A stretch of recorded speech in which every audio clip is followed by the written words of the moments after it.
I've been studying surveillance data for months, and there's one statistic that haunts me. Black Americans are 14% of the population, but represent over 40% of FBI domestic surveillance targets. What are they so terrified of that they've dedicated a century of resources to watching us? Listen, y'all, this is the question that keeps me up at night, because when you really dig into the numbers, when you follow the money, when you trace the timeline, it becomes crystal clear that this system has been absolutely terrified of Black Americans since day one. And I'm not talking about some paranoid conspiracy theory nonsense. I'm talking about documented, declassified, government-admitted surveillance programs that have been running for over 100 years. Let me break this down for you, because the math alone should make every American furious. We're 14% of the population. 14%, that's like one person out of every 7. But somehow, someway, we require more surveillance resources than groups that outnumber us 4 to 1. The budget allocations, the technology, the manpower dedicated to monitoring Black communities rivals what some countries spend on their entire defense systems. You want to tell me that makes sense? Here's what really gets me fired up.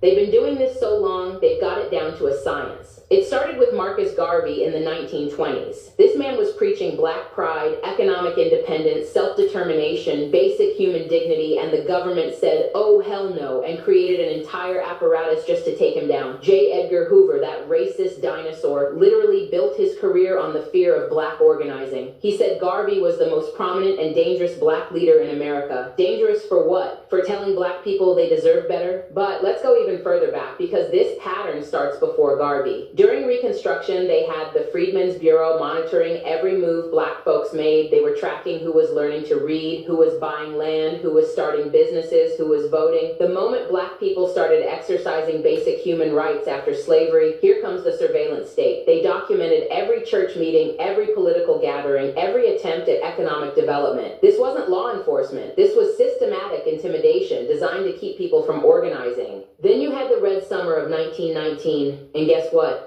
The government wasn't investigating the white mobs that were lynching Black folks. They were investigating the Black communities that were fighting back.